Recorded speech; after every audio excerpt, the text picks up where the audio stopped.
Утре е строг пост, еден од најтешките денови за православните верници. Ќе се одбележи отсекувањето на главата на Свети Јован Крстител, празник познат и како Свети Јован Опсечен. Постот е строг без масло, како знак на почит, но и како духовно прочистување. На овој празник верниците го почитуваат примерот на светителот, кој зборувал вистината без страв и не молчел пред злото на моќните, дури кога тоа му го донело животот на жртва. Токму поради тоа Свети Јован Крстител се смета за еден од најголемите свети луѓе во историјата на православната црква.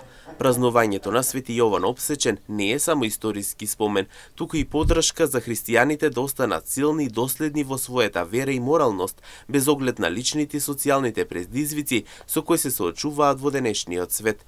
Во текот на утрешниот ден, сите верници ќе ги посетат храмовите ширум земјава за да се помолат за сила и мудрост, со цел да ја следат патеката на Свети Јован и да се ослободат од своите духовни товарења. Празникот утре масовно ќе биде одбележан во штипското село Љуботен, каде е предвидено да има голема програма за сите оние кои што ќе го посетат манастирот. За граѓаните на Штип ќе има и бесплатен превоз.